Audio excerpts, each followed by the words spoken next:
Өмір психологиясы каналыма қош келдіңіз. 2 жыл бұрын күйеуім екінші әйел алды.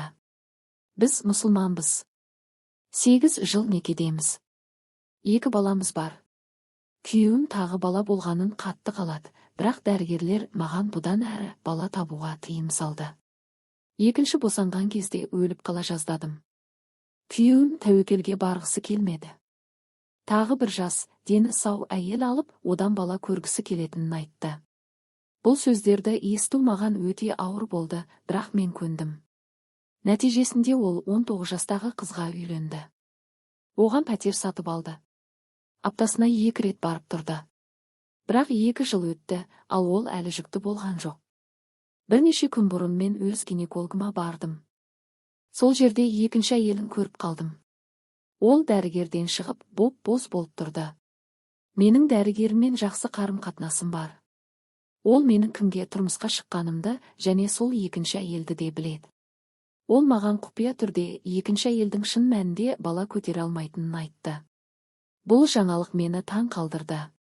Осы уақыт бойы күйеуім ұрпақ жалғасады деп үміттеніп жүргенде, ол өз жағдайын жасырып келіпті. Мен мұны қалай қабылдарымды білмедім. Ойларым сан-саққа кетті. Күйеуіме қалай айтамын, бұл біздің өмірімізді қалай өзгертеді, әрі қарай не болады. Бір жағынан, бұл әйел біздің отбасымызды одан әрі бұзбайды деген ой мені қуантты. Бірақ екінші жағынан, күйеуім мұны сатқындық және көңіл қалдыру деп қабылдауы мүмкін. Ұзақ ойланғаннан кейін мен онымен сөйлесуге шешім қабылдадым. Кешке балалар ұйықтап қалған кезде мен оның алдына отырып әңгімені бастадым. Гинекологтан естігенімді айтып, ойларымен бөлістім. Күйеуім алдымен үндемей қалды. Естігенін қабылдауы қиын болды. Содан кейін ол терең демалып, бәрін ойлану үшін уақыт керектігін айтты. 1 апта өтті. Күйеуім ой үстінде жүрді. Сирек көңілденетін болды. Оның қиналып жүргенін көрдім, мен оны уайымдадым. Бір күні кешке ол шешім қабылдағанын айтты. Ол біздің отбасымызды сақтап қалуды жоспарлап отыр. Бірақ екінші әйелімен не істеу керектігі туралы сөйлескісі келеді. Біздің қарым-қатынасымыз қайтадан шиеленіске толды. Алда бізді қиын жол күтіп тұрғанын түсіндім, бірақ бұл сынақты еңсерген соң бір-бірімізге жақын боламыз деп үміттендім. Күйеуім екінші әйелімен ашық сөйлесуге бел буды. Белгіленген күні ол оған келді, бірақ бұрынғыдай үмітпен емес. Әйел оның қатаң көңіл күйін байқаған соң бір нәрсенің өзгергенін түсінді. Олар қонақ бөлмеге отырып, күйеуім мүмкіндігінше жұмсақ сөйлесуге тырысты. Ол оған бала көтере алмайтынын білетінін айтты. Әйел алдымен бозарып, содан кейін жеңілдегендей күрсінді. Осы уақытқа дейін ол күйеуі шындықты біліп, тастап кетеді деп қорқып жүрген екен. Ол бұл фактіні жасырғанын мойындады, өйткені шын мәнінде оны сүйіп қалғанын және оны жоғалтқысы келмегенін айтты. Оның некедегі басты рөлі оған мұрагер беру екенін білген, бірақ мұны жасай алмайтынын түсінген. Қорқыныш пен махаббат оның жүрегінде араласып, ғажайыпқа үміттеніп, ештеңе айтпауға шешім қабылдаған екен. Күйеуім оның сөздерін ой елегінен өткізді. Ол көңілі қалғанын сезінді, бірақ оны тастай алмады. Ол бұл әйелдің оны шын сүйетінін және олардың қарым-қатынасының оның өмірінде маңызды болғанын түсінді. Екінші жағынан, ол бірінші әйелін ойлады. Ол бұл некеге келісіп, қандай ауыртпалықты бастан өткерді. Ұзақ үнсіздіктен кейін ол былай деді. Мен сені тастай алмаймын, өйткені Құдай алдында уәде бердім. Бірақ әрі қарай бұлай өмір сүре алмаймыз. Бізге бір жағына шығатын жол табу керек. Әйел оның сөзімен келісті, көзі жасқа толды, бірақ болашағы қатты күмәнді екенін түсінді. Күйеуім үйге оралды.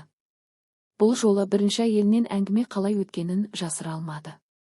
Күйеуім екінші әйелімен сөйлескеннен кейін ұзақ ойланды. Соңғы 2 жылда оның бірінші әйелінің қаншалықты өзгергенін байқамау мүмкін емес еді. Ол қаншама ауыртпалықты бастан өткергенін, қаншама шыдамдылық пен даналықты көрсеткенін көрді. Енді оның өзін қаншалықты жақсы көретінін және болған жайттардан қаншалықты ауырғанын түсінді. Бірнеше күннен кейін күйеуім екінші әйеліне тағы да келді. Пәтерінің есігін қағып, ол ашқанда әңгіме өте маңызды болатынын бірден түсінді. Ол өз сезімдері туралы, соңғы уақытта не түсінгені туралы айтты. Ол бірінші әйелімен жүрегі бірге екенін, олардың көптеген сынақтардан өткенін айтты.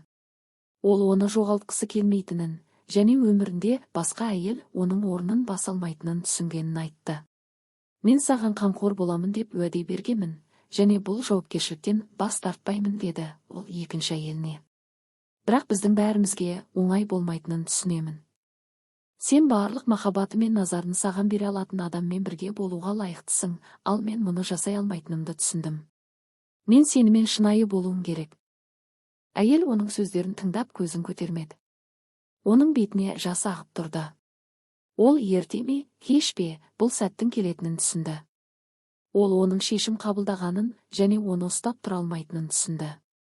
Мен саған ренжімеймін деп жалғастырды күйеуі. Сен бақытты болуға лайықтысың, және мен сенің бақытыңды табатыныңа сенемін. Қажет болса көмектесуге дайынмын. Бірақ мен бірінші әйеліме оралуым керек. Және бұзылған қатынасты қалпына келтіруге тырысамын. Екінші әйелі күйеуін түсінді. Ол оның шешім қабылдағанын көрді, және оны бұл үшін кінәлай алмады.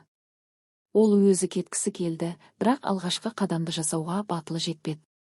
Енді олар өз ойларын айтқаннан кейін әйелдің бойы сәл жеңілдеп қалды. Олар қоштасып күйеуі үйіне қайтып келді.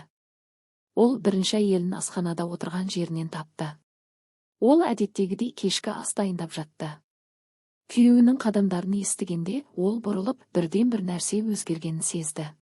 Күйеуі оған жақындап қолынан ұстап, мен шешім қабылдадым. Екінші рет үйленуге шешім қабылдағанымда қателескен екенмін. Сені осындай жағдайға түсіргенім үшін сенен кешірім сұраймын. Мұның дұрыс емес болғанын енді түсіндім.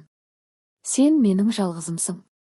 Мен өмірімді саған және біздің балаларымызға арнағым келеді деді. Әйелі үнсіз оған қарап тұрды. Көздері жасқа толды, бірақ бұл жас қайғыдан емес, жеңілдікпен бақыттан еді. Ол осы сөздерді естуді ұзақ уақыт бойы армандаған болатын. Күйеуі оны құшақтап, олар ұзақ уақыт солай тұрды, жүректер қайтадан бірге соға бастағандай сезінді. Олар алда әлі де қарым-қатынастарында көп жұмыс күтіп тұрғанын түсінді, бірақ енді олар бұл жолды бірге жүруге дайын болды. Тыңдағаныңыз үшін рахмет. Қазақша каналды қолдап тіркеліп кетуді ұмытпаңыз.